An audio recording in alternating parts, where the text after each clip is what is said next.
señales muestran cada vez más que triunfante vuelve en gloria a reinar. Es la esperanza de verlo volver, lo que motiva nuestro caminar. Queremos ver a Cristo en las nubes que nos viene a buscar. Queremos ver a Cristo en las nubes que nos viene a buscar.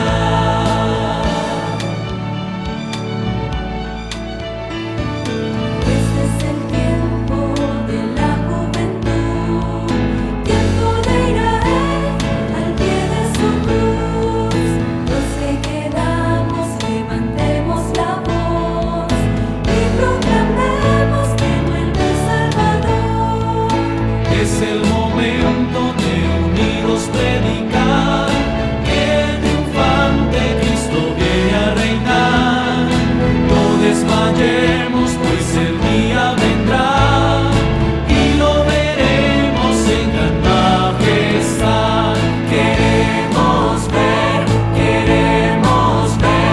a Cristo en las nubes que nos viene a buscar. Queremos ver a Cristo en las nubes que nos viene a buscar. Queremos ver a Cristo en las nubes que nos viene a buscar. Queremos ver a Cristo en las nubes que nos viene a buscar. A Cristo en las nubes que nos viene a buscar.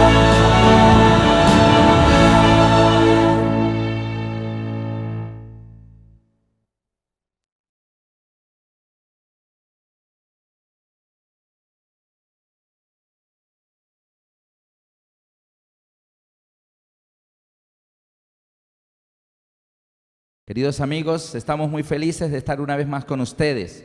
Continuamos con nuestro tema, Cristo en el Santuario.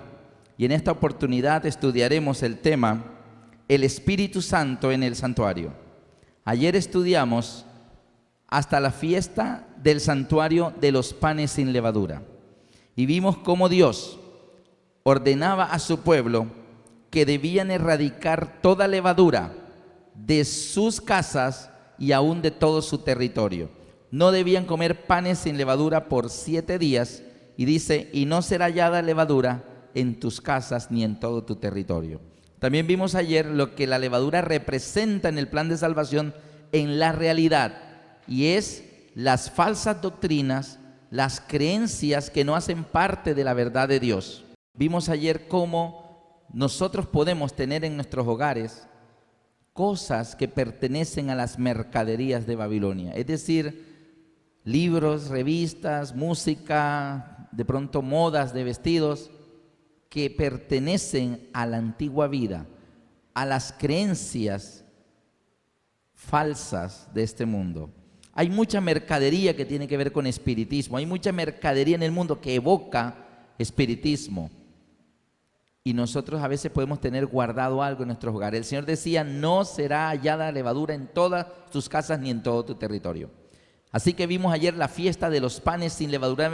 Una vez muerto el cordero, daba la libertad, moría en lugar de aquel que debía morir, daba su vida en lugar del pecador e inmediatamente provee una nueva vida para los hijos de Dios. Hoy vamos a continuar y nuestro tema se titula El Espíritu Santo en el Santuario. Y vamos a ver entonces la siguiente fiesta que continuaba después de los panes sin levaduras. Y les invito a que vean en sus Biblias en el capítulo 23 del libro de Levíticos. Levíticos 23, y vamos a leer a partir del versículo 9 en adelante, 9 al 11.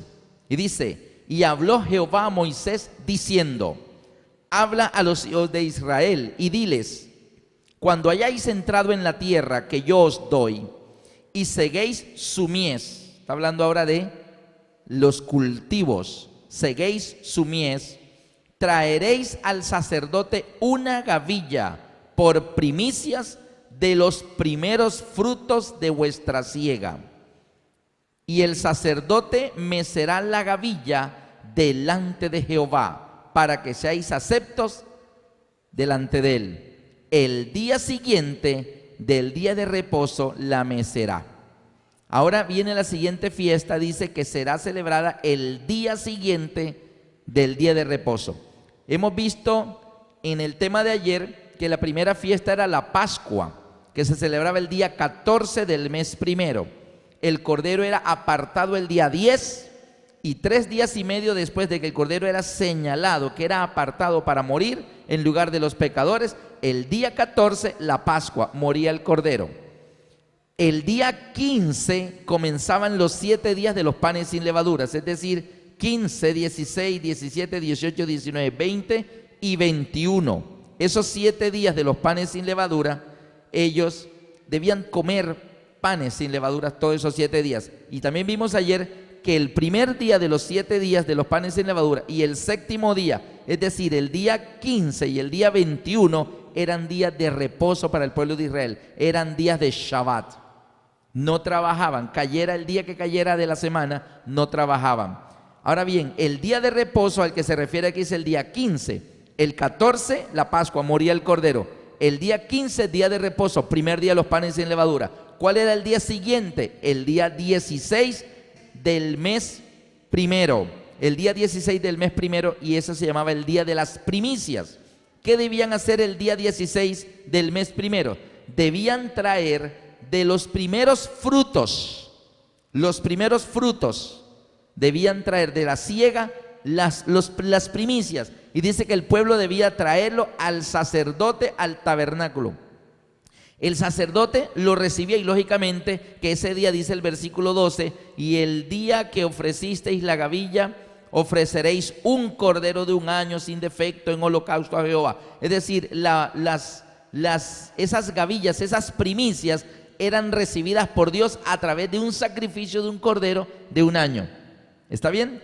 El día 16. Y entonces el sacerdote tomaba esas primicias, esos primeros frutos de la tierra, de la siega, entraba con la sangre del cordero que había sido muerto allí, ese cordero de 1 año, entraba al lugar santo y se presentaba delante de Jehová, y dice que mecería la gavilla delante de Jehová.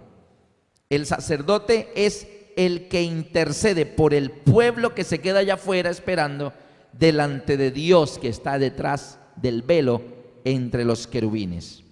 Entonces el sacerdote se presenta, va donde está Dios y allí le presenta la gavilla, dice, mecerá la gavilla y la presentará delante de Dios. ¿Qué quería decir esta fiesta en la realidad, en el plan de salvación? Notemos qué día se celebraban las primicias. El día 16 del mes primero. Ahora miren esto. Día 14 moría el cordero. Día 15, primer día de los panes sin levadura. Día 16, día de las primicias. Notemos que allá hay 3 días en secuencia. Cuando Cristo Jesús murió en esta tierra por nuestros pecados, Cristo Jesús murió el día de la Pascua. ¿Qué día se celebraba el día de la Pascua? El día 14. En la fecha en que Jesús murió, el día 14 del mes primero, cayó viernes, cayó día de preparación. Así que Cristo muere un viernes a las 3 de la tarde, muere el cordero, ahí se cumplió la Pascua. El día 15 fue sábado, Cristo estaba en la tumba y el pueblo debía comer los panes sin levadura. Representaba que la muerte del cordero nos libera de toda contaminación del pecado, todo lo que representa la levadura, y de ahí en adelante Dios espera que tú y yo seamos panes sin levadura. Eso es lo que Dios espera, que seamos panes sin levadura. Por eso comenzaban los panes sin levadura y debían ser 7 días. El número 7 representa plenitud, totalidad. Significa, de ahora en adelante, para la totalidad del tiempo ustedes deben ser limpios, porque el Cordero ha quitado nuestro pecado, lo llevó Él en sus hombros y Él murió por nosotros. Entonces tenemos el día 14 muere el Cordero, fue viernes cuando Cristo murió. El día 15 el pueblo ya debía ser limpio de la levadura, como ustedes y yo debemos sacar toda levadura de nuestras vidas, de nuestras casas y aún de todo nuestro territorio. Y cuando Cristo murió en la cruz, ese día 15 de los panes sin levadura cayó sábado. ¿Cuál era el día siguiente? Venía el día 16. Y en la época en que Jesús murió, el día 16 cayó primer día de la semana. ¿Y qué pasó el primer día de la semana? Vamos a ver lo que sucedió en el libro de San Mateo, capítulo 27. San Mateo 27. El Evangelio según San Mateo, capítulo 27. Miren lo que sucede el día que Cristo murió. Y ahí está la secuencia de los 3 días. Versículo 46 al 53. Mateo 27, 46 al 53 dice: cerca de la hora novena, Jesús clamó a gran voz, diciendo: Elí, Elí, lama sabactani. Esto es: Dios mío, ¿por qué me has desamparado? Algunos de los que estaban allí decían al oírlo: a Elías llama este. Y al instante, corriendo uno de ellos, tomó una esponja y la empapó de vinagre, y poniéndola en la caña le quiso dar de beber. Pero los otros decían: deja, veamos si viene Elías a librarle. Mas Jesús, habiendo otra vez clamado a gran voz, entregó el espíritu. Y he aquí, el velo del templo se rasgó en dos de arriba abajo. Cristo muere el día 14 del mes primero, Pascua. Ahí está. Y su muerte clausura todo lo que significaba la parte del santuario terrenal. El velo del templo se rompe, dejando al descubierto el arca. Significa la muerte de Cristo. Está abriendo ese camino, está abriendo la brecha en medio del pecado para que el que quiera volver al Padre lo pueda hacer. El camino está abierto. Y Jesús, antes de morir, dijo: yo soy el camino, la verdad y la vida. Nadie viene al Padre sino por mí. Yo soy el que abrí el camino. Si quieren venir, tienen que venir a través de mí. Ahora bien, dice allí: el velo del templo se rasgó en dos de arriba abajo. ¿Qué más sucedió con la muerte de Cristo aquel viernes 14 del mes primero? Dice de arriba abajo: y la tierra tembló, y las rocas se partieron, y se abrieron los sepulcros. Y muchos cuerpos, muchos, no dice el número, dice muchos cuerpos de santos que habían dormido, se levantaron.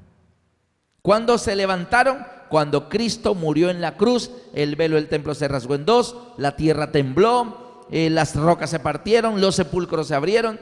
Y dice que estas personas, algunas personas, dice que fueron muchos, se levantaron de la muerte. ¿Y qué dice el versículo siguiente? Versículo 53, dice: se levantaron. Y saliendo de los sepulcros después de la resurrección de él. Así que la secuencia está bien clara allí. Cristo muere el viernes 14, día de la Pascua. Y enseguida en su muerte abre los sepulcros y le da vida a algunas personas que estaban muertas. Fueron un grupo de personas escogidas por Dios. Las tumbas se abren, las rocas que cubrían esas tumbas se partieron y quedaron con las tumbas abiertas. Y las personas que estaban allí muertas se levantaron, pero no salieron enseguida. Dice: y saliendo de los sepulcros, ¿cuándo? Después de la resurrección de él. La pregunta es: ¿cuándo resucitaron ellos? El viernes, en el momento en que Jesús muere. Pero aunque resucitan el viernes, no salen de la tumba enseguida. Ellos resucitan el viernes con la muerte de aquel que les da vida, pero no salen del sepulcro sin que primero salga de su tumba aquel que con su muerte les devolvió la vida. Así que resucitaron el viernes, pero se quedaron allí dentro de las tumbas. Pasó el día 15, los panes sin levadura, y el día 16, que según estamos estudiando, ¿qué día era? Las primicias. Ahí resucita Cristo Jesús el primer día de la semana, muy de mañana, aún no había salido el sol. Las mujeres fueron al sepulcro a embalsamarlo, a ungirlo con especies aromáticas, y hallaron removida la piedra y ya no estaba. Y un ángel les dijo: ¿por qué buscáis al que vive entre los muertos? ¿Buscáis a Jesús de Nazaret? No está aquí, ha resucitado. Ahora bien, ¿cuándo salen de los sepulcros estos santos? Dice: y saliendo de los sepulcros, versículo 53, Después de la resurrección de Él, vinieron a la santa ciudad y aparecieron a muchos. El día 16 fue el día de las primicias. Y aquí tenemos los primeros granos, los primeros frutos del sacrificio del Cordero.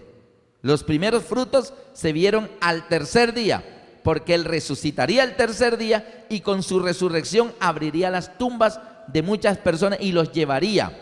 Ahora bien, estas personas aquí en el Evangelio de Mateo no dice cuántos eran, pero ¿quiénes son estas personas? Se cree que estas personas que resucitaron y que salieron de los sepulcros al tercer día, o sea, el día 16, día de las primicias, se cree que estas personas son los que ahora menciona Apocalipsis como los 24 ancianos en los 24 tronos. ¿Por qué? En el libro de Ezequiel, en el capítulo 1, se menciona la visión del trono celestial. Y se menciona el trono, igual que Apocalipsis en el capítulo 4 y 5. Pero la diferencia entre la visión de Ezequiel 1 y la de Apocalipsis 4 y 5 es que en Ezequiel se muestra el trono de Dios y uno sentado. En Apocalipsis 4 y 5 muestran el trono de Dios y uno sentado. En Ezequiel muestran un arco iris alrededor del trono. En Apocalipsis muestran un arco iris alrededor del trono. En Ezequiel muestran el mar de vidrio delante del trono. En Apocalipsis el mar de vidrio delante del trono. En Ezequiel muestran los 4 seres vivientes, uno con rostro de hombre, de águila, de león y de cordero. Y en Apocalipsis 4 seres vivientes, rostro de hombre, rostro de león, de águila y de cordero. Idéntico todo. Le están mostrando tanto a Ezequiel antes de Cristo como a Juan después de Cristo la visión del trono. Pero hay una diferencia. En Ezequiel no se mencionan los 24 ancianos. Y en Apocalipsis sí aparecen 24 tronos con 24 ancianos. ¿Y por qué? Porque en los tiempos de Ezequiel, Ezequiel vivió antes de Cristo. Cristo no había venido a la tierra, no había celebrado ya el cumplimiento de todos estos símbolos del santuario. Por lo tanto, esas personas no habían resucitado. Por eso la visión de Ezequiel está todo menos los 24 tronos con los 24 ancianos, porque no estaban todavía en el cielo. Pero en Apocalipsis, el Apocalipsis se lo mostraron a Juan en el año 96. ¿En el año qué? 96. Más o menos unos 65 años después de la muerte de Cristo y de su ascensión al cielo. Así que si dice aquí que con su muerte resucitaron y al salir Él el tercer día y Él resucitar, ellos salen de los sepulcros, Él los lleva al cielo, los presenta ante el Padre. ¿Se acuerdan que los primeros frutos eran traídos por las personas, los primeros frutos de la cosecha, y se los daban al sacerdote, y el sacerdote iba donde Jehová y la mecía delante de Jehová? Cristo Jesús hace la Pascua el día 14, el día 15, primer día los panes sin levadura, el día 16 las primicias, y cuando Jesús asciende al cielo 40 días después, se lleva al cielo en la nube las primicias. Cristo llega al cielo como nuestro sacerdote en el santuario celestial, y Él ministra allá, y Él llega diciendo: Padre, aquí te traigo los primeros frutos. Esto es apenas un anticipo de lo que te voy a traer cuando regrese a la tierra en la segunda venida y traigamos la gran cosecha. Pero todavía no es la gran cosecha, esta es apenas los primeros frutos, se llama las primicias. ¿Y cuándo se cumplieron las primicias? Al tercer día de la muerte de Cristo, saliendo de los sepulcros los primeritos. ¿Cómo corroboramos esto con la palabra de Dios? En el libro de Primera de Corintios 15, versículo 22 al 24. Primera de Corintios 15, 22 al 24, dice de la siguiente manera. Dice, Primera de Corintios 15, 22 al 24, dice: porque así como en Adán todos mueren, también en Cristo todos serán vivificados, pero cada uno en su debido orden. Mire cómo es eso que seremos vivificados en Cristo, en orden. ¿Y cuál es ese orden? Dice el 23, pero cada uno en su debido orden. 2 puntos, ¿cuál es el orden? Cristo, las primicias, punto y coma, luego los que son de Cristo en su venida. Así que, ¿cómo fue la resurrección? Cristo muere el día 14, el día de la Pascua. Viernes, el día 15 es en la tumba, pero ya había provisto sanidad y vida para todos los que creemos en su muerte. Y el día 16 del mes primero eran las primicias. Sale Cristo, el orden, en su orden. Primero, Cristo, sale Cristo de la tumba. Segundo, las primicias, los santos que habían dormido y que se levantaron cuando Cristo murió. Y dice, luego los que son de Cristo en su venida. Esa será la gran cosecha, la que menciona el apóstol Pablo en Primera de Tesalonicenses 4:16, cuando dice, y el Señor mismo, con voz de mando, con voz de arcángel y con trompeta de Dios, descenderá del cielo. Ya esa es la gran cosecha. Y dice, y los muertos en Cristo resucitarán primero. Ahí está el tercer grupo, los que son de Cristo en su venida. Entonces, pero cada uno en su orden. Cristo, las primicias, luego los que son de Cristo en su venida. Versículo 24. Luego el fin, cuando entregue el reino al Dios y Padre, cuando haya suprimido todo dominio, toda autoridad y toda potencia. Entonces noten cómo el Señor está mostrando en Corintios, a través del apóstol Pablo, el cumplimiento de las primicias en la resurrección de Cristo y de aquel grupo que salieron con Cristo también de sus tumbas. ¿Y cuándo se cumplió eso? ¿Qué día? El día 16 del mes primero, aquel año cuando Cristo Jesús murió allá en las afueras de Jerusalén. Murió el día 14, el día 15 estuvo en la tumba, fue sábado, y el día 16, primer día de la semana, muy de mañana, ya le estaba fuera y ya estaba llevando las primicias. 40 días después asciende al cielo, entra al santuario celestial, pero él no lleva granos tostados ni granos de espigas que la gente le trajo. Él lleva granos. Los granos eran un símbolo. Él lleva la realidad, él lleva vidas, él lleva personas. Y dice, Señor, te presento los primeros frutos. Aquí están las primicias. Y le llevó a esas personas y están ya en el cielo. Amén. ¿Cuál parte falta que se cumpla? Los que son de Cristo en su venida. Ustedes y nosotros, queridos hermanos. Noten cómo el itinerario de Dios se va, ¿qué? Cumpliendo en detalle. ¿Está bien? ¿Qué viene después? Es interesante que los discípulos, el día de las primicias, que fue el día 16, que cuando Cristo murió, ¿qué día de la semana cayó el día 16, día de las primicias? ¿Quién recuerda? El viernes cayó 14, la muerte del Cordero, fue la Pascua. El día 15, sábado, Cristo en la tumba. Y el día 16, ¿qué cayó? Domingo, primer día de la semana. ¿Y qué dicen los textos de la resurrección? Y el primer día de la semana, muy de mañana, vienen al sepulcro y ya está removida la piedra. Era el día 16 del mes primero. Pero miren esto interesante. En Lucas 24, Jesús va y se encuentra a dos discípulos que iban por el camino a Emaús. Iban regresando a Emaús e iban muy desanimados, pobrecitos. Y mire cómo estas personas que vivieron en aquella época no entendían los símbolos tan claros que estaban en el santuario. Miren esto. En Lucas 24, versículo 19 en adelante, dice que van por el camino. Leo desde el 18, vamos a leer desde el 15.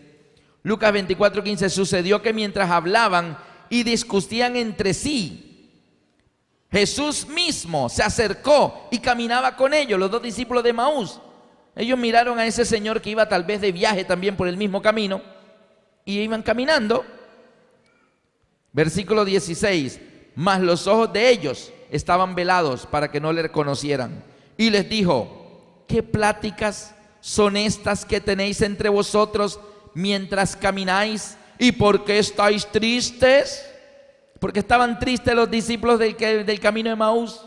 Dicen ahora ellos. Respondiendo uno de ellos le dice, el que se llamaba Cleofas, le dijo: ¿eres tú el único forastero en Jerusalén que no has sabido las cosas que en ella han acontecido en estos días? Pobrecitos, Dios mío, qué ceguera. Le dicen a Jesús: ¿eres tú el único que no tiene ni idea de lo que está pasando? La pregunta es, ¿quiénes eran los que no tenían ni idea de lo que estaba pasando? Ellos. Él le dice: ¿de qué hablan? ¿Por qué están tristes? ¿Por qué están con esas pláticas tan tristes? Y ellos: ¿qué? ¿Cómo no quiere que estemos tristes? ¿Es que tú no te has enterado de lo que ha pasado? ¿Quiénes eran los que no se habían enterado de lo que había pasado? Ellos. Estaban viviendo el día real de las primicias y no sabían. Aunque los símbolos estaban allí año tras año cumpliéndose en el santuario, el itinerario de Dios iba cumpliéndose parte por parte. Miren esto.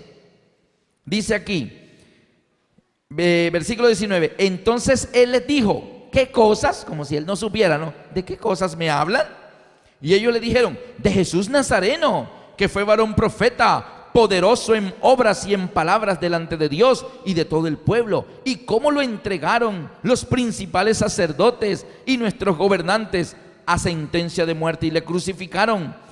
Pero nosotros esperábamos que Él era el que había de redimir a Israel. ¿Lo había redimido? Sí, pero ellos esperaban una redención, una liberación de los romanos.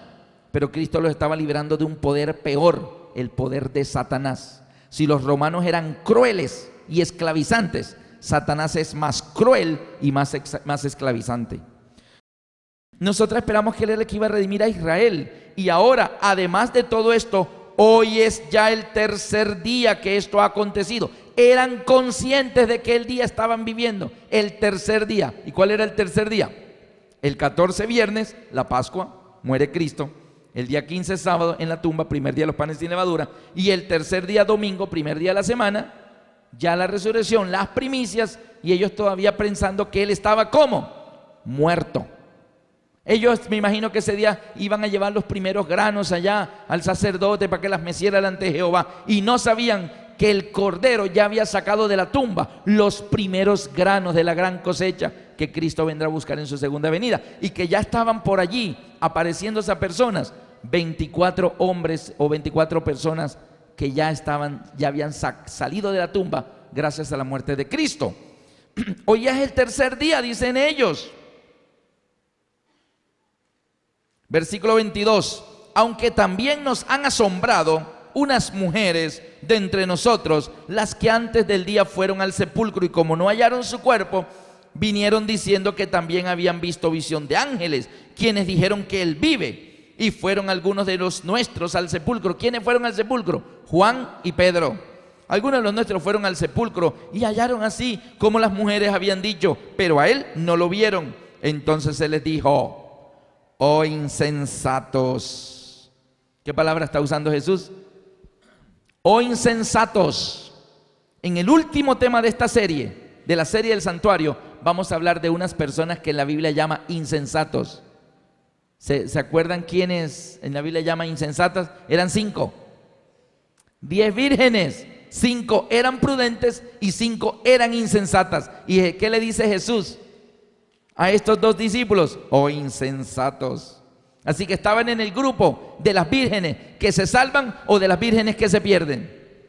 En las vírgenes que se pierden, pobrecitos, y no sabían. Y sabe que como el Señor no quiere que ninguno se pierda, Él le dice, oh insensatos y tardos de corazón para creer todo lo que los profetas han dicho. No era necesario que el Cristo padeciese estas cosas y que entrara en su gloria. No era necesario que el día 14 muriera el Cordero. No era necesario que se cumpliese el día 15 los panes sin levadura. No era necesario que hoy sean las primicias y que ya hoy vamos por las primicias y ustedes están atrasados todavía con la muerte del Cordero. O sea, ustedes están tristes porque creen que el Cordero está muerto, pero hoy es el tercer día, el Cordero vive. Estamos en las primicias, señores. ¿Y ustedes en qué andan? En el itinerario, Dios va por un lado y su pueblo va por otro. En el itinerario, cuando el pueblo de Dios va por un lado y Dios va por otro, no nos encontramos. No nos encontramos. ¿Sí? Estamos en una esquina y otro en otra. Mire lo que me sucedió en Bucaramanga. Un viernes me dice mi hija Elisa, tenía 12 años, y me dice, papá, mire, me lo dijo a las 9 menos cuarto de la noche. Tenía 12 años, hoy tiene 15. Me dijo Elisa, 9 menos cuarto de la noche, un viernes, y me dice, papá, mañana me bautizo. Y yo, ¿qué? Sí, mañana me bautizo. ¿Cómo que mañana te va a bautizar, mamá? Mira, eso no es así, eso no es un juego. No, papá, no es un juego, me voy a bautizar mañana.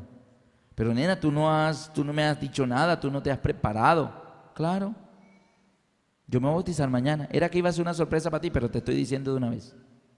¿Cómo así? No, sí, que yo me quiero bautizar, pero no es por la amiga que se va a bautizar. No, independiente de ella, yo me quiero bautizar mañana. Llamé al pastor y me dijo, no, Alberto, es que hace 3 meses en el campamento de conquistadores, ellas 2 pasaron al frente en un llamado para prepararse para el bautismo, pero me dijeron que no te dijera nada porque querían que fuera una sorpresa para ti. Pero ellas ya vienen preparándose. Es más, yo le dije si han hecho curso a la fe de eso y me dijeron no. Y le dije, pues tienen que hacerla. Me dijo, no, yo les hice un examen y les pregunté muchas cosas y todos me lo contestaron bien. ¿Y por qué saben todo eso si no han hecho curso? Pues oyendo las conferencias de mi papá, ya no las sabemos de memoria. Entonces, ¿usted qué dice, pastor? ¿Usted qué aconseja? No, déjelas que se bauticen. Ah, bueno, pastor, si ya usted viene, no, ya yo vengo trabajando con ellas hace 3 meses, es que era una sorpresa para ti. Ah, bueno. Me dice luego la menor, ok, papá, yo también me voy a bautizar, pero no mañana, sino dentro de 8 días. Y no en esta iglesia, sino en la otra. Bueno, casualmente la sorpresa que Elisa nos da de que se va a bautizar, me llama mi suegra a las 10 de la noche y me dice, voy viajando para Bucaramanga, pero no le diga nada que es una sorpresa. Así que ese era el día de las sorpresas. Y cuando mi suegra llegó a Bucaramanga a las 6 de la mañana, llegando desde la costa, ella nos da la sorpresa, pues a ella, porque a mí ya me había dicho, porque estuviera pendiente para abrirle. Y ella que da la sorpresa, y la sorpresa se le llevó, fue ella sabiendo que su nieta se iba a bautizar ese día.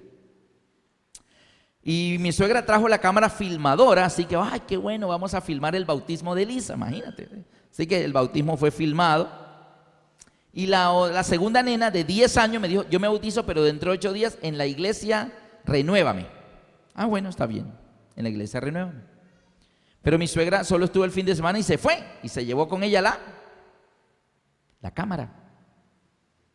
Y yo me quedé preocupado, a Laurita no le vamos a filmar el bautismo, ¿y cómo se va a sentir ella?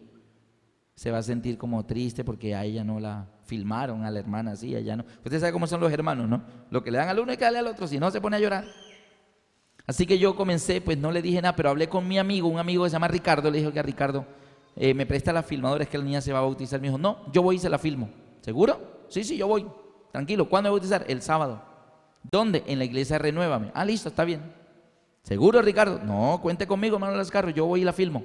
Yo no le dije nada a la niña porque dije que sea una sorpresa y que no sea que el otro no llegue y qué tal que ella se ilusionó que le van a filmar y todo eso. Yo pensando en eso. Llegó el sábado y el viernes le dije, Ricardo, ya sabes, sí, mañana, ¿a qué hora? 9:15 estoy allá. ¿En dónde? En la iglesia Renuévame, listo, chao. Llegó las 9:15, llegó las 9:30, 10 menos cuarto y Ricardo no llegaba. Y a las 10 en punto le tomaron el voto bautismal a Laura. Y a las 10:20 la estaban bautizando. Y no llegó Ricardo con la cámara. ¿Qué pasó? Me sentí tan triste. Pero había un hermano con una cámara fotográfica y me le tomó todas las fotos que pudo. A la salida del bautismo yo la felicité, la abracé, le dije, nenita, te felicito, estoy feliz. Lástima, mamita, yo hablé con un amigo para que viniera con su cámara filmadora y él te iba a filmar tu bautismo como a Elisa, bebé. Pero no vino, mamita, no sé qué pasó. Me dijo, no, papi, no te preocupes, yo no me bauticé para cámara, yo me bauticé para el cielo. Y yo la abracé con más fuerza. Oiga, qué madurez, ¿de 10 años? Bueno, me dijo, no, yo no me bauticé para cámara, me bauticé para el cielo, así que tranquilo.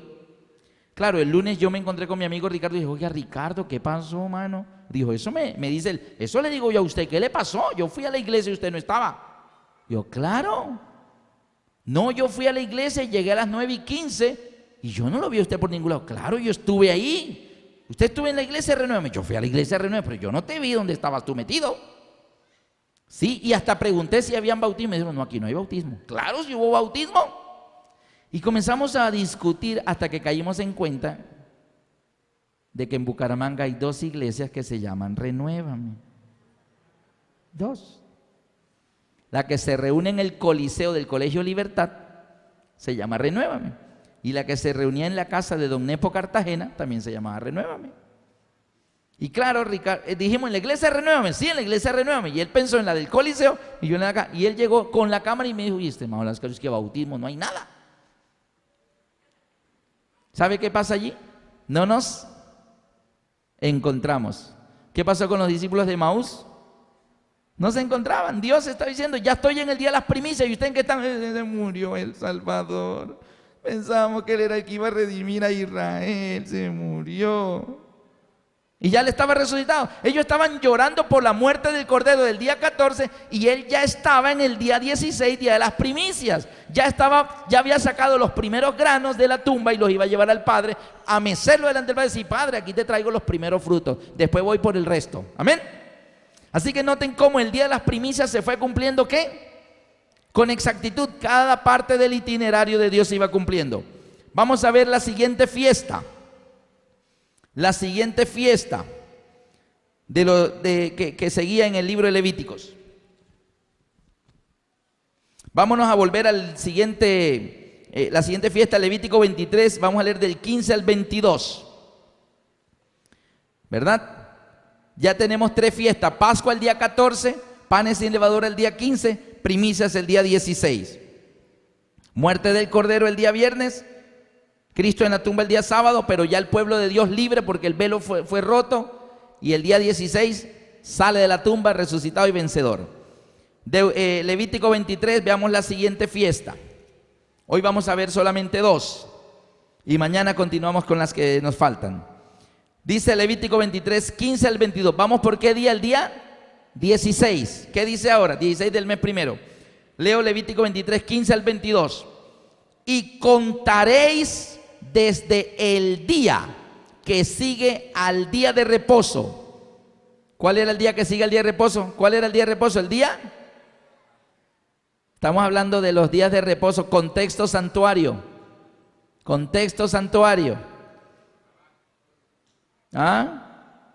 Día 14 moría el Cordero. Día 15 era día de reposo porque era el primer día de los panes sin levadura. ¿Se acuerdan que de los 7 días, el 15 y el 21 eran de reposo? Entonces el día 16 era el día de las primicias, el día que sigue al día de reposo. El 16 es el día que sigue el día 15, que era el día de reposo. Bueno, entonces dice aquí en el 15: y contaréis desde el día que sigue el día de reposo, o sea el día 16.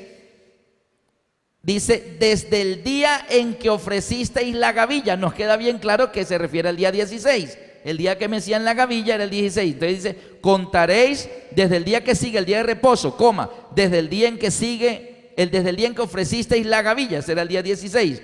La ofrenda mecida, 7 semanas cumplidas serán. ¿Cuántos días son 7 semanas? 7, una semana tiene ¿cuántos días? 7 días. 7 semanas son 49 días. Entonces dice: 7 semanas cumplidas serán. Hasta el día siguiente del 7º día, o sea, se va al día 50. Día de reposo contaréis 50 días. Entonces ofreceréis el nuevo grano a Jehová. Así que desde el día 16 del mes primero, el día que me ofrecían la gavilla, desde ese día debían contar 50 días. Ahora bien, contemos los 50 días a ver hasta dónde llegamos. Del día 16 al día 30 del mes primero, ¿cuántos días van? 14. ¿Pero son cuántos? Son 50. Así que del día 16 al día 30, 14 días. Todo el mes segundo son 30 días, más 14, 44. ¿Pero son cuántos días? 50, entonces van 44 días, 14 días que quedan del mes primero, 50 días del mes segundo. Entonces, ¿cuántos días faltan? 6 días. ¿En qué mes caen?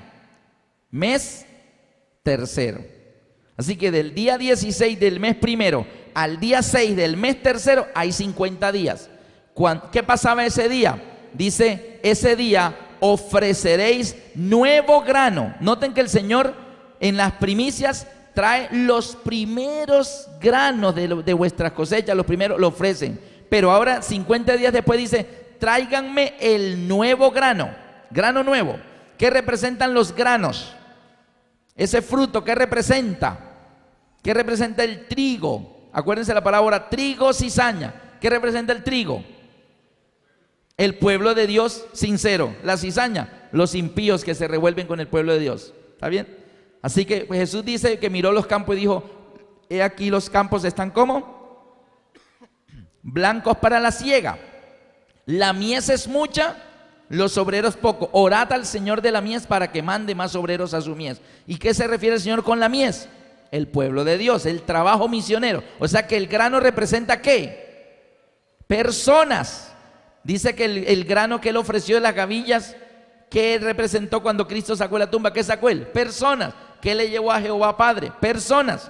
Así que ofreceréis el nuevo grano 50 días después. ¿Qué es lo que le debían traer al Señor 50 días después? ¿Nuevas qué? Nuevas personas. ¿Y sabe qué sucedió el día 50? ¿Cómo se cumplió eso? El Pentecostés. El Pentecostés. ¿Y qué le pasó a los 12 apóstoles o a los 11 que quedaban? ¿Qué le pasó allí cuando llega el Pentecostés? ¿Viene qué? El poder del Espíritu Santo a la vida de ellos. ¿Y ellos qué hacen? Predican. Ese día Pedro predicó un sermón con el gran poder del Espíritu Santo. Pregunto, ¿ese día hubo nuevo grano que entró a la iglesia? ¿Cuántos se bautizaron ese día? 3,000 personas. ¿Y eran qué? Nuevos.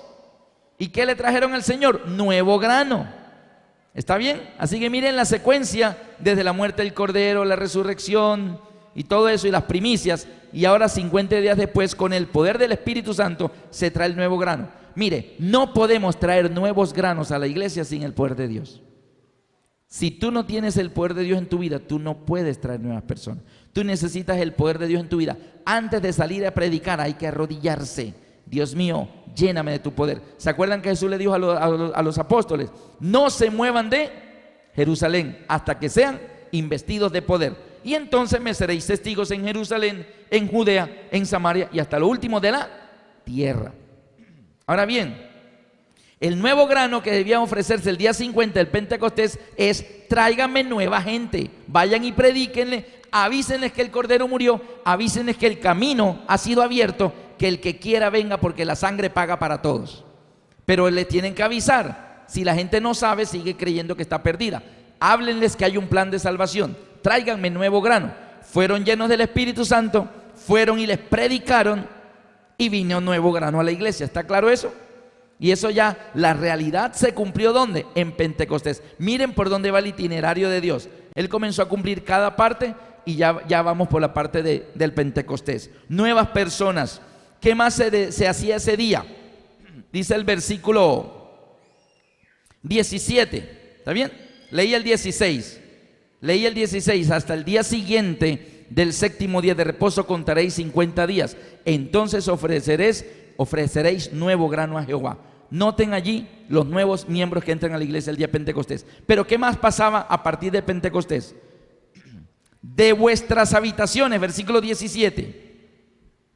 De vuestras habitaciones traeréis 2 panes para ofrenda mecida. Ustedes recuerdan lo de los panes. ¿Cómo debían ser los panes que el Señor esperaba que le trajeran?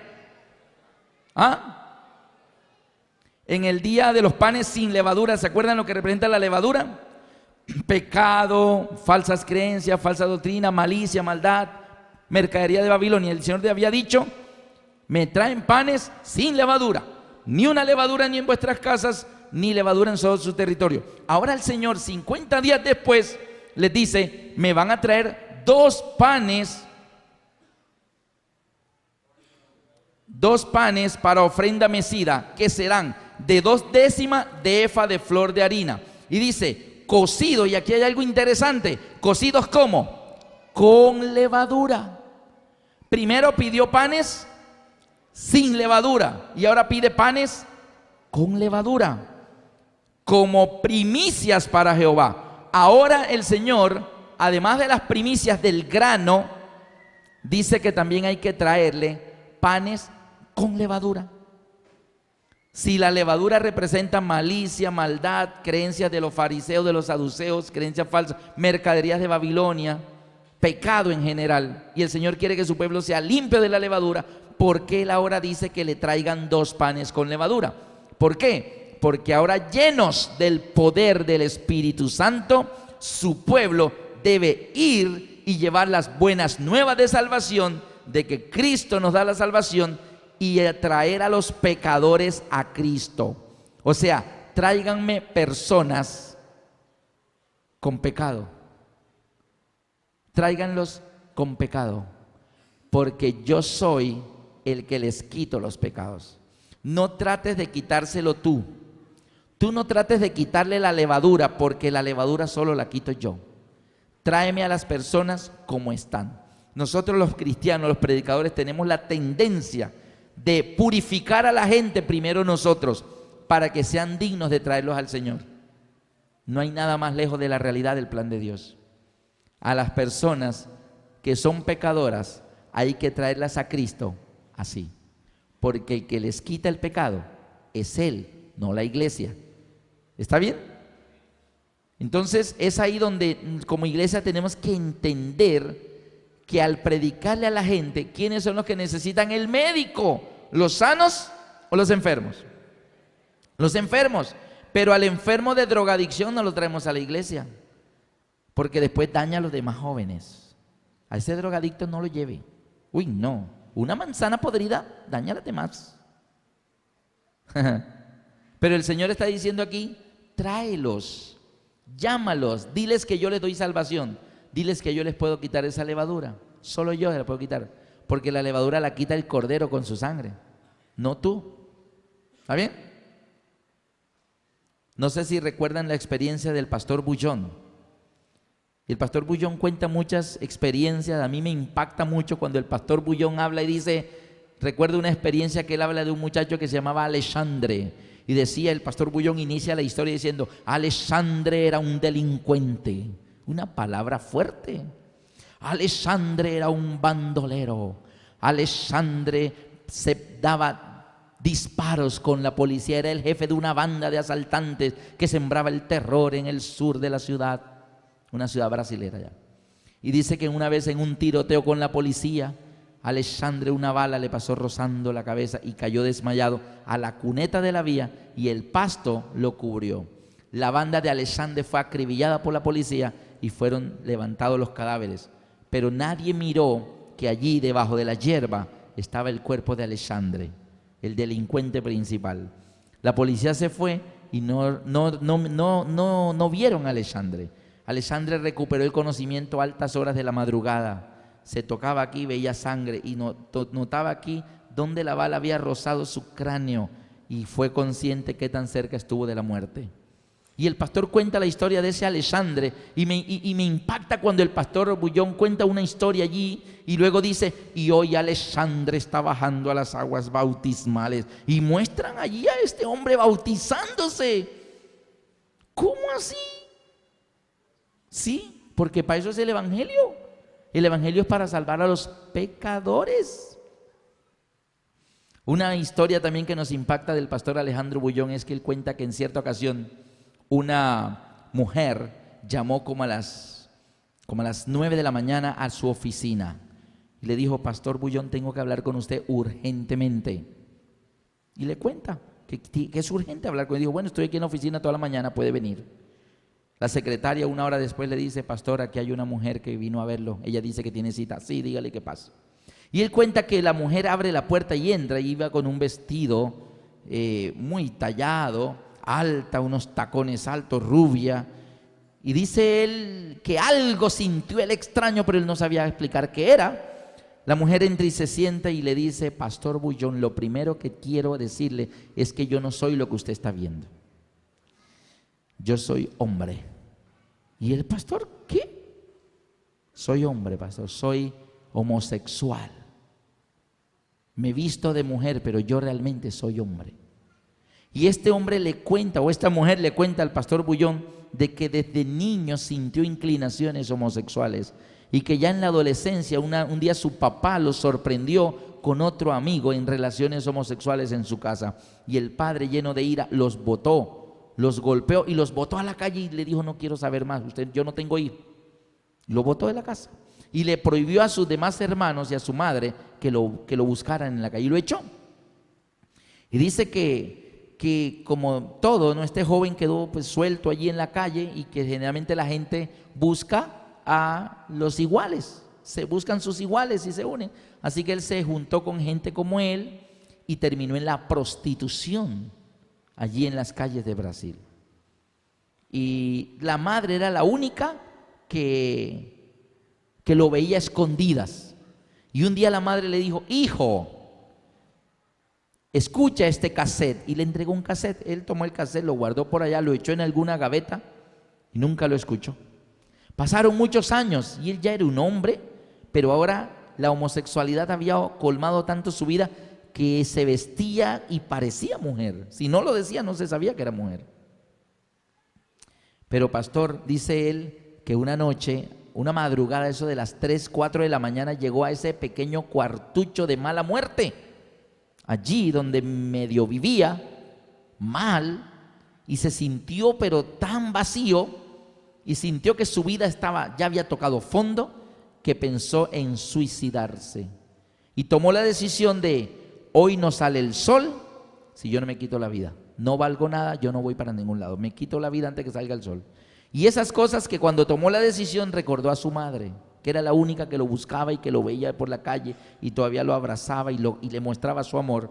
Y se acordó de aquel cassette, dijo: voy a morir y ni siquiera sé qué decía ese cassette que mi madre me dio. Buscó el cassette hasta que lo encontró y puso el cassette. Pastor, y el sol salió y me sorprendió escuchando su cassette. Y usted habla allí, era un cassette suyo, pastor, y usted habla allí de que hay un poder que puede cambiar todas las vidas. Y yo vine a ver si usted me dice cuál es ese poder. Y el pastor Bullón le dijo: sí, hijo, Cristo puede cambiar tu vida. Cristo puede quitar toda tu levadura. ¿Ustedes creen que este joven era pan con levadura? Tenía mucha levadura. Pero buscó al pastor Bullón en su oficina. Y el pastor Bullón le dice que puede cambiar su vida si le entrega su vida a Cristo. Y le explicó muchas cosas y el joven decidió arrodillarse. Y el pastor Bullón oró con él y le pidió a Cristo que cambiara la vida de este joven. Y el pastor Bullón le dio otros consejos. Le dijo: cambia de ciudad, busca otro lugar, busca un ambiente diferente. No frecuentes los mismos amigos porque vas a terminar cayendo otra vez. Comienza una nueva vida en Cristo Jesús. Cambia de ciudad, haz todo eso. Y esta mujer se fue. Y el pastor Bullón nos cuenta esto fue una predicación que él dio en Perú y se pasó por vía satélite y nosotros la vimos en Bucaramanga. Y él allí nos termina explicando que unos 3 o 4 años después, él venía regresando en un vuelo de Ciudad del Cabo, África, de donde venía de predicar, y el avión debía aterrizar en Santiago de Chile. Allí debían dormir en un hotel y al día siguiente el vuelo continuaba para Sao Paulo, Brasil, donde él vivía. Y entonces el pastor Bullón, al aterrizar en Santiago de Chile, después de un vuelo interoceánico, un vuelo de muchas horas de vuelo, unas 8 o 10 horas de vuelo, un pastor de Chile lo fue a buscar al aeropuerto y lo fue a llevar al hotel para que descansara, pero el pastor le dice en el carro, eso eran como las 5 de la tarde, dijo: pastor Bullón, para nosotros es un honor tenerlo aquí en Chile, aunque sea solo una noche. Ah, muchas gracias, sí. Y este pastor le dijo: pastor, imposible que usted pase por Santiago de Chile y no nos predique una noche. Oh, yo no puedo, yo vengo muy cansado, dijo él. He tenido campaña y mucho trajín y de verdad vengo muy cansado, no voy a poder. No, pastor, usted no entiende. La iglesia ha sido avisada y esta noche la iglesia se reúne y está a la iglesia llena porque saben que usted va a estar aquí y pues nos atrevimos a decirle que usted les iba a predicar. ¿Cómo hacen eso sin avisarme, sin preguntarme? Yo no vengo. Pastor, por favor. Y el pastor insistió y dijo: bueno, está bien, yo voy a predicar esta noche con una condición: no me des que hable con nadie, vengo muy cansado, no voy a hablar con nadie, predico nomás, salgo por la puerta atrás y me llevas al hotel. ¿Está bien? Listo, pastor. Nadie va a hablar con usted, Y le advirtieron: hermanos, el pastor viene cansado, viene de otro continente, por favor, él no puede, entrevistas personales no puede. Predica y va al hotel y mañana madruga para su vuelo continuando. ¿Y sabe qué? A la salida, cuando el pastor terminó y va a salir por la puerta atrás, le dice el pastor de la iglesia: pastor, hay una persona que quiere hablar con usted. ¿Te dije que no iba a hablar con nadie? Dijo: pastor, es que este joven dice que viene desde Chicago, Estados Unidos, y que voló desde Chicago hasta Santiago de Chile únicamente porque sabía que usted iba a aterrizar aquí y que iba a estar aquí esta noche. Y él dice que mañana retorna a Chicago. Él solo vino a hablar con usted. ¿Cómo? Sí, que viene desde Chicago, Estados Unidos, para hablar con usted. Y dijo el pastor: bueno, solo con él voy a hablar. Muy bien, fueron a la oficina pastoral, le avisaron a este caballero y entra un joven de corbata y saco azul. Se sienta y, Pastor Bullón, ¿cómo está? Hola, ¿qué tal? ¿Qué puedo hacer por usted? Y este hombre le dice, pastor, ¿se acuerda de mí? Y él dijo, no, perdona, pero no tengo tantos rostros, tantas personas a los cuales predico, no retengo los nombres, perdóname. Pastor, míreme bien. Yo hablé con usted hace 4 años en su oficina en Brasil. Sí, pero igual mucha gente habla conmigo en mi oficina. Pastor, yo entré a su oficina vestido de mujer. Y el pastor dice, no puede ser. Se le salió así, no puede ser. Dijo, claro, de esa sí me acuerdo, inolvidable. No puede ser tú. Y este joven le dice al pastor Bullón, Pastor Bullón, no me diga que usted no cree lo que predica. O sea que usted me dijo que Cristo podía cambiar mi vida y Cristo me la cambió y usted ahora dice que no puede ser. Entonces usted lo que predica no lo cree. Y él dijo, no, claro que sí lo creo, es que me impacta, es que te recuerdo con aquel vestido, tacones, pestañinas, cabello largo, pero es que, sí, pastor, soy yo. Y entonces le contó que, como le aconsejó cambiar de lugar, se fue para los Estados Unidos, se radicó en Chicago, buscó la iglesia, empezó a asistir, no se vistió más de mujer, le entregó la vida a Cristo, se bautizó y dijo, pastor, llevo 4 años y nunca más he vuelto a la homosexualidad. No le digo, y lo cuenta el pastor Bullón así, no le digo que la tentación ha desaparecido, pero Cristo me ha ayudado a nunca más tomar ese camino. Y estoy en Chicago y hago parte de la iglesia adventista en Chicago. Y tengo una nueva vida en Cristo Jesús. Ahora bien, eso le pasó al pastor Bullón, pero ¿sabe qué le pasó al apóstol Pablo? ¿Qué le pasó al apóstol Pablo? En Corintios, en el libro de Corintios, Primera de Corintios 5, 6 al 8. Y ya vamos a terminar. Primera de Corintios 5, 6 al 8. Y aquí menciona en la realidad el cumplimiento de varias etapas del santuario. Y dice, 1 Corintios 5, 6 al 8. No es buena vuestra jactancia. Pregunto antes de seguir, ¿la jactancia hace parte de qué símbolos del santuario? ¿Cuál? Levadura. Jactarse, eso es levadura. Orgullo, todas esas cosas, eso es levadura. Y Pablo le dice a los cristianos de Corintios, no es buena vuestra jactancia. ¿No sabéis que un poco de levadura leuda toda la masa? Así que la jactancia sí era levadura. Versículo 7. Limpiaos pues de la vieja levadura, para que seáis nueva masa, sin levadura como sois, porque nuestra Pascua, que es Cristo, ya fue sacrificada por nosotros. Cristo muere en la cruz, inmediatamente Él quita la levadura del pecado de nuestras vidas. Así que al morir el Cordero el día 14, Él espera que ya al día siguiente tú ya no tengas pecado en tu vida, porque Él los llevó por ti en la cruz. Pero no te sigas ensuciando con la levadura, abandónalo. Cristo fue sacrificado por nosotros. Versículo 8.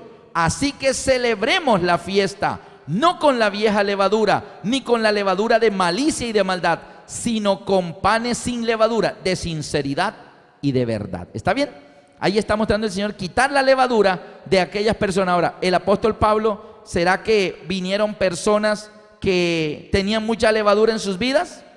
Aquí lo mismo, aquí lo dice en 1 Corintios 6, 9 al 11. Y voy a leer una lista de personas que el Señor dice que todo eso es levadura. Mucha levadura hay ahí. Y miren lo que dice el apóstol Pablo. 1 Corintios 6, 9 al 11 dice, ¿no sabéis que los injustos no heredarán el reino de Dios? Pregunto, ¿ser injusto es levadura? Sí. ¿No sabéis que los injustos no heredarán el reino de Dios? No erréis, ni los fornicarios, ni los idólatras, ni los adúlteros, ni los afeminados. ¿Se acuerdan este hombre que habló con el pastor Bullón? Ni los afeminados, ni los que se echan con varones. Aquí aclaro algo. Afeminados son unos y los que se echan con varones son otros. ¿Cuáles son los afeminados? Aquellos que en su mente se sienten mujer, ¿verdad? Se sienten mujer, son afeminados y tienen relaciones sexuales como si ellos fueran una mujer. Pero hay hombres que llegan a tener relaciones sexuales con esos hombres que son afeminados. Y algunos de ellos dicen, yo no soy homosexual, el homosexual es él, yo no. Pero ¿sabe qué dice el Señor? Tú también. Si tú tienes relación sexual con otro hombre que es afeminado, tú también. Porque tú sientes atracción por otro hombre. Debes sentir atracción por una mujer como yo los creé. Así que dice por un lado, ni los afeminados, ni los que se echan con varones, ni los ladrones, ni los avaros, ni los borrachos, ni los maldicientes, ni los estafadores heredarán el reino de Dios. Yo creo que hasta ahí eso lo sabíamos, pero ¿sabe qué no sabíamos? Versículo 11, y esto erais algunos. Había miembros de iglesia en la iglesia de Corintio que antes habían sido ¿qué? Fornicarios, antes habían sido adúlteros, antes habían sido borrachos, antes habían sido maldicientes, antes habían sido ladrones, estafadores, afeminados. Y dice el Señor, y esto erais algunos. O sea, fueron traídos con levadura o sin levadura. Fueron traídos con mucha levadura. ¿Se dan cuenta? Con mucha levadura. Y esto erais alguno, erais antes de Cristo, eran así, dice, mas ya habéis sido lavados, ya habéis sido santificados, ya habéis sido justificados en el nombre del Señor Jesús y por el Espíritu de nuestro Dios. Así que, ¿hay esperanza para todas estas personas? Sí. Entonces el Señor le dice a su pueblo que en el día 50, llenos del Espíritu Santo, deben traer nuevo grano a la iglesia. Traigan nuevos miembros a la iglesia. Y también me traen 2 panes cocidos con levadura. Tráiganme la gente con sus pecados. Yo los limpio aquí. Aquí está mi sangre para limpiarles. Aquí está mi Espíritu Santo para entrar en sus corazones y hacerlos que abandonen toda forma de pecado. Amén. Y a veces nosotros, hermanos, nos resistimos a eso. Nos resistimos a traer personas que de repente, no, esa persona a la iglesia, no. Uy, el testimonio, el oprobio. ¿Qué van a decir los vecinos? Mira la gente que entra a esa iglesia. Queridos amigos, hay que hacer un trabajo muy grande y traerlo al pecador, hay que traerlo pecador, porque el que lo hace que deje de ser pecador es ¿quién? Es Cristo. Cuando él acepta a Cristo en su corazón, como este joven que ahora vive en Chicago, nueva vida en Cristo Jesús. Y yo quisiera mostrar cómo dice que esos 2 panes con levadura, dice, debías traerlo como primicias. El apóstol Pablo comenzó a llevar de esas primicias a la iglesia. Busquen conmigo 1 Corintios 16, 15. 1 Corintios 16, 15. Y el apóstol Pablo se despide de la primera carta de los Corintios diciendo, hermanos, ya sabéis que la familia de Estéfanas es las primicias de Acaya, y que ellos se han dedicado al servicio de los santos. O sea, el Pablo le está diciendo a los hermanos de Corintio que hay una familia que vivían en un lugar que se llamaba Acaya. Ese lugar no era Israel, era extranjero, era un territorio pagano. Pero él dice que allá hay una familia que fueron las primeritas que se bautizaron de esa región pagana, y él lo llama ¿cómo? Las primicias de Acaya. ¿Ustedes no creen que una vez hubo las primicias de este lugar donde ustedes están? ¿Usted cree que la primera vez hubo siquiera un primero que dijo yo acepto y me bautizo? Y luego ese trajo al hermano, y ese trajo al tío, y ese trajo al amigo y al vecino. Y hoy tenemos ¿cuántos distritos hay en este lugar? 5 distritos. Pero tuvo que haber uno primero que dijo yo acepto. Esas son las primicias de este lugar. Las primicias de Acaya. Y yo también quiero contar un poquito, brevemente, en los minutos que me quedan, lo que nos contaba el pastor Carlos Salomé. Pastor Carlos Salomé nos cuenta que cuando él era joven, a los 16 años, él abandonó la iglesia. Era hijo del pastor, hijo de pastor. Y él se fue al mundo y comenzó a vivir en el mundo, y era el solista de una banda musical.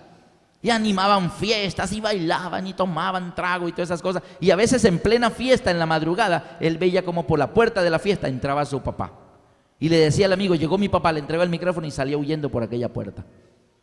Y un día, de tantas discusiones con su papá que lo trataba de volver al camino de la fe, él dijo, me voy de la casa, y terminó abandonando la casa también, se fue de la casa. Así que abandonó la iglesia, abandonó a Cristo y abandonó el hogar. Y estuvo fuera 3 años en el mundo y viviendo por aparte. Pero él cuenta que una noche, estando en la Navidad, la noche de Navidad, él estaba en una fiesta muy animada del otro lado de la Ciudad de México. La Ciudad de México es la segunda ciudad más grande del mundo después de Tokio, Japón. Y una ciudad inmensamente grande, pero en plena fiesta, como a las 8:30 de la noche, él sintió un vivo deseo y unas ganas de irse para la iglesia, porque él decía, a esta hora están en Navidad, a esta hora mi mamá, mis hermanos, mi papá, y yo soy el único que falto. ¿Y yo qué hago aquí en esta fiesta? Y comenzó a sentir como que ese no era el lugar y que quería ir a la iglesia y esa noche de Navidad estar con su familia, porque ya había estado solo bastante tiempo. Y entonces cruzó la ciudad en tiempo récord, llegó a la puerta de la iglesia y cuando él venía llegando comenzó a oír los coros de los niños. Estaban cantando los himnos de Navidad, el árbol, los regalos, las familias, todo, pero él quería estar con su mamá esa noche y estar en la iglesia con sus hermanos celebrando la Navidad con sus padres. Y él decidió entrar, pero venía en pinta de fiesta, había tomado trago y todas esas cosas. Y él fue a entrar, feliz, y alcanzó a ver y dijo, allá adelante en la primera banca está mi madre. Y entonces él, cuando va a entrar, alguien le cerró el paso y le dijo, ¿para dónde crees que vas? Y él dijo, voy a entrar a la iglesia. ¿Cómo se te ocurre venir en esa facha a la iglesia? Eres la vergüenza de tu padre. Mira a tu padre predicando. ¿Y qué van a pensar cuando todos vean entrar al hijo del pastor en esa facha? Vienes tomado. ¿Cómo se te ocurre? Tú aquí no entras. Y él dijo, está bien. Dio media vuelta y se fue. Y duró otro año fuera de la iglesia. Otro año. Pero en el transcurso de ese siguiente año, volvió al Señor y se bautizó y volvió al Señor. La siguiente Navidad estaba en la segunda banca de la mano de su madre, todos sus hermanos y su papá predicando. Y la madre lo mira y le dice, hijo, hace un año estaba yo aquí en esta misma banca orándole a Dios. Y le hice a Dios una oración, pero Dios no me la contestó, hijo. Yo le dije, Dios mío, me arrodillé. Y todo el sermón de tu papá yo estuve orando y llorando. Yo le dije, Dios mío, ¿dónde está Carlitos? Esta noche fría de Navidad, ¿dónde está mi hijo, Señor? Tú sabes dónde está. No sé dónde está, Padre, pero donde esté, yo sé que tú sabes dónde está. Por favor, hazle sentir en su corazón que venga. Regálame eso de Navidad. Regálame tener a mis hijos completos conmigo. Tráemelo donde esté. No sé dónde está, pero tráemelo, Señor. Y yo todo el sermón de tu padre, yo fui arrodillada orando por ti. Pero hijo, Dios no te trajo hace un año. Y Carlito le dice, mamá, Dios sí me trajo hace un año. Llegué hasta la puerta. Te vi desde allá. Y cuando fui a entrar, alguien con muy buena intención, con un celo espiritual, pero le dijo, tú aquí no entras así. Qué vergüenza, no puedes entrar. Y no me dejó entrar, mamá, yo me devolví y me fui otra vez. Mamá, Dios sí te contestó esa oración hace un año. Dios te la contestó. Yo vine, Dios me trajo, yo sentí esto y le contó todo. Hermanos, la persona que le cerró el paso a él lo hizo con buena intención, de eso no tengo la menor duda. Sintió que las cosas de Dios son sagradas y que hay que respetarlas, eso es verdad. Pero esa persona, hermanos, no sabía que hay que traer 2 panes, ¿cómo? Con levadura. Queridos hermanos, el llamado en esta noche es a que primero que todo seamos limpios nosotros de la levadura, nosotros, ¿ok? Y lo segundo es que nos acordemos que nosotros también llegamos a los pies de Jesús con mucha levadura. Por lo tanto, cuando veamos personas con levadura, tráigaselo al Señor así y ten la fe de que Cristo tiene el poder suficiente para limpiar toda vida. Miren la lista que leyó Pablo aquí, esa lista de homosexuales, de ladrones, de fornicarios. ¿Y qué? Y de esto erais algunos, mas ya habéis sido lavados, ya habéis sido santificados. Esto es un llamado a la obra misionera. Del Pentecostés en adelante el poder del Espíritu Santo vino a la iglesia para que vayamos al mundo a traer el nuevo grano y además traigamos ¿qué? Panes con levadura como primicias para Jehová. Pablo trajo la familia de Estéfanas, las primicias de Acaya, gente griega, gente pagana, pero se convirtieron al Señor. Amén. ¿Cuántos de ustedes quisieran en esta noche, colocándose de pie, decirle, Dios, yo me pongo de ahora en adelante a tu servicio, úsame como un canal para buscar gente que tiene levadura y traértelo a tus pies, sabiendo que no hay levadura tan grande que tú no puedas limpiar? Amén. Y traer mucho grano nuevo, porque el Señor, ya en nuestra Pascua, fue sacrificada y ha abierto el camino de regreso al Padre. Amén. Tenemos un hermoso grupo aquí de pie, queridos amigos. Vamos a pedirles que ahí donde están de pie, cierren sus ojos y tengamos una palabra de oración. Padre nuestro que estás en los cielos, te damos gracias, oh Señor, por permitirnos la hermosa oportunidad de ver que tu Espíritu Santo también está en el santuario. Es el poder que tú envías a la tierra en Pentecostés y que todavía en nuestros días está haciendo la obra que inició, y es capacitarnos para que con tu poder en nuestras vidas traigamos nuevo grano a tu iglesia y también panes con levadura. Que traigamos a aquellas personas que aunque tengan grandes pecados en sus vidas, podemos decirle: tienes esperanza, Dios puede cambiar tu vida. Bendícenos y tómanos en tus manos como instrumento. En Jesús nuestro Salvador lo agradecemos todo. Amén.